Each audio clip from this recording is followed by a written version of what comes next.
All right, Modern Warfare fans, I got some great news for you because Mr. Robert Bowling is here, and when he's in the studio, it's great news. What's up, man? Nothing much. I mean, I'm excited. We're about to release the second DLC pack for Modern Warfare 2 already. That's. I don't even know what to say because it feels like you just released the other one, the first one. We did, but we want to keep them coming in hot. Right. Keep things going. Now, the first one, which was, by all accounts, a hit. Yeah, I mean, the numbers were insane. I mean, it was one of the top-selling Xbox Live DLCs. Right. Now, what are we going to see in the second pack? Well, the second pack, which we're referring to as the Resurgence Pack. Resurgence. Okay. Okay. We're keeping with the formula. We're bringing you 5 locations that you can play in Modern Warfare 2. And so 3 of those are brand new locations you've never seen. Okay. And then we're keeping with what the fans wanted of seeing some of their favorite Call of Duty 4 maps coming back. So, let's talk about the old ones first, and then I want to get into the new ones because I'm pretty excited about one of the new ones. Yeah, excellent. So the ones we're bringing back are Vacant, Yep. which is the wide open Russian office complex, and there's some really cool details that we changed in that one that I think, depending on whatever your favorite game mode is, you're gonna really like. So you've taken the basic map and kind of updated it. Yeah, we've updated it, new visuals, new atmosphere, a lot more detail, similar to what we did to the other ones. But this is the first time we're messing with the geo a little bit, depending on your game type, which is cool. The geo. Yeah. So the way the levels basically, if you remember in Vacant, when you get back to the back part, right, there's a hallway and then it opens up into the large office space. Yep. And there's a gate there that always prevents you from coming into that hallway. Well, depending on your game type now, we're going to take that gate away so that now you have extra flanking routes. The gates are open. Yeah. The gate can be open. It can be. Okay. And that's really cool because it's cool to see how such a small detail can change your entire strategy right. on a map. Right. And then the second one is Strike. Strike is one of the urban towns where you have the big monument in the center, and then you have the hotels around and the flower shop. And right. It was one of my favorite Call of Duty 4 maps. So right. It's really good for objective game types. Right. So yeah, that's the fan favorite ones we're bringing back. And then what else you got? So the new one. Yeah. And this one especially I'm excited for. It's called Carnival. Okay. And Carnival is like this desolated amusement park. It's this theme park, and it's not it's not like anything we've ever done before. It's not a war-torn city. Right. It's not an abandoned this or that. I mean, this is this amusement park that is overrun. Like you have your roller coaster, you have your fun house, you have your World of Tomorrow, you have all these really cool unique locations, and it's just an awesome place to fight in. So it's your chance to really go in and shoot up some carnies. Yeah.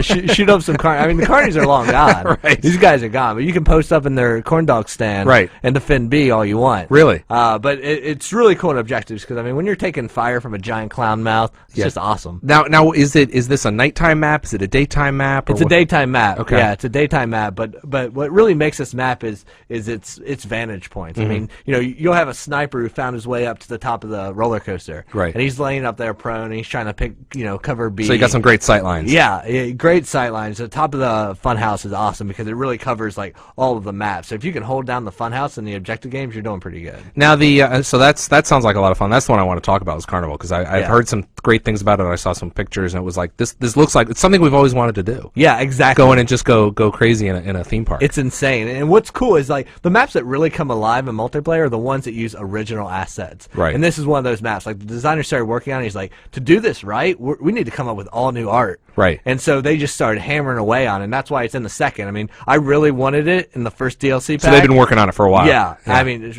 right after launch. And right. like DLC 1, they're like, we could probably do it, but we want to give it as much polish. Yeah, you want to do it right. Yeah. Right. You want to so do it it's right. all original assets, and I mean, it really makes that. Is it a big like a theme park or what? Give us a sense of the scope. It's fairly big. I mean, the atmosphere is huge, but right. the actual player area is big as well. I mean, right. like I said, you have like all the major parts. You have the World of Tomorrow. You have the roller coasters. You have the game stands. You have right. the fun house, the bumper cars, the castle. Right. You have this huge playable area, right. and they're each unique and themed out, and that's right. what makes it really cool. Right. Wow. That sounds like a lot of fun. Now tell us about the next one.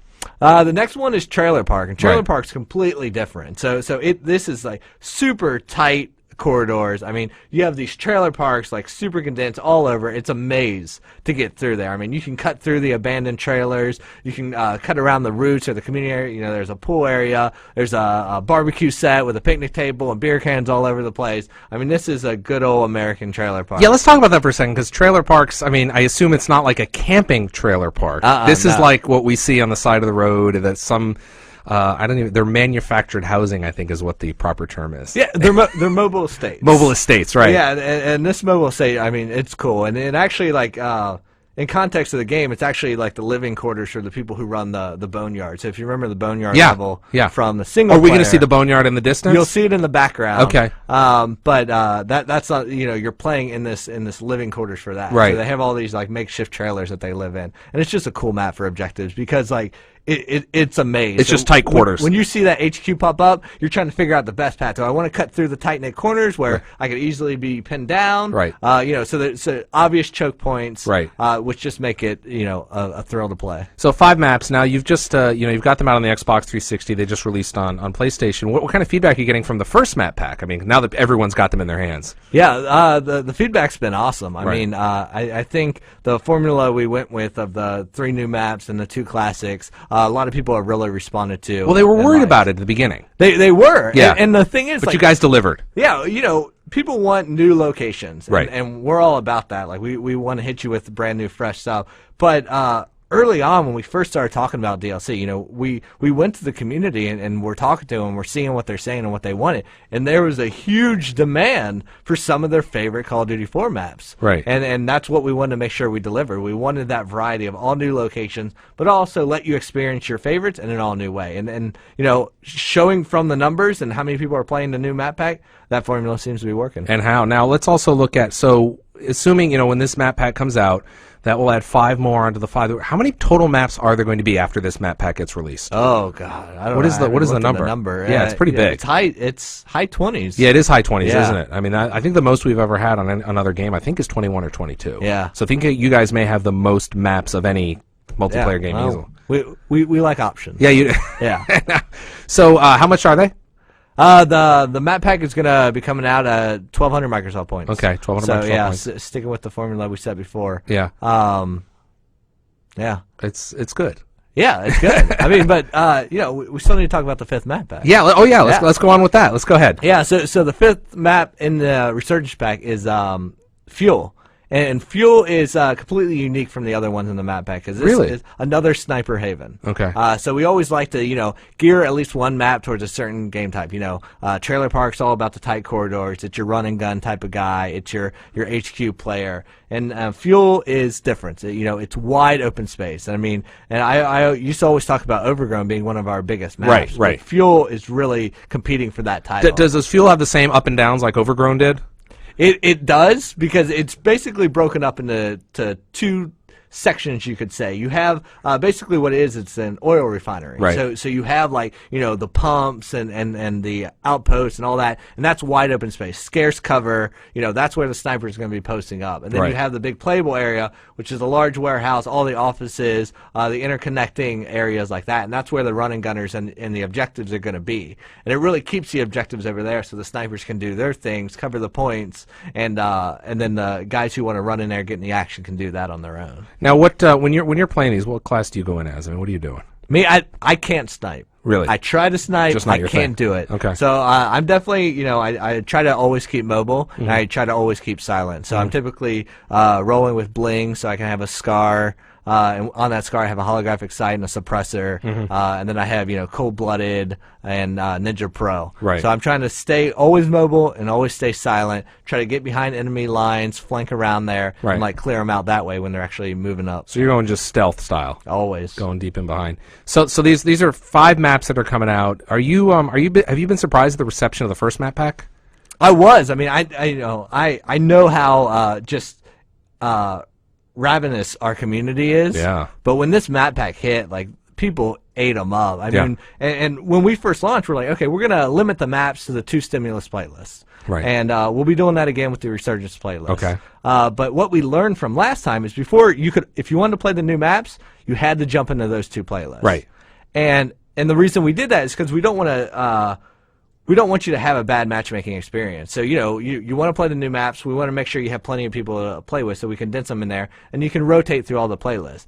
But then we just saw how fast the maps were selling and how much of the community... And how many people had them. Exactly. Yeah. So we're like, well, you know, that's no longer a worry. Let's add them to the rest of the playlist. Yeah. So I think this time around, we're going to relook at that. We're like, maybe, you know, if demand's high, we're going to go right out of the gate and have all the maps and all the playlists. Right. But we're definitely still going to have those 2 dedicated playlists with the Resurgence Pack when we come out. Yeah, I mean, for the you know, some of the core audience on Xbox Live who, you know, played the first map pack, bought, as you just talked about, you sold a ton of them, and then they kind of stepped away from it and kind of poked their head in the Halo tent and played Halo Reach for a little while. Right. And now that's over, so now they're back at this. So it's like there's so much for them to do.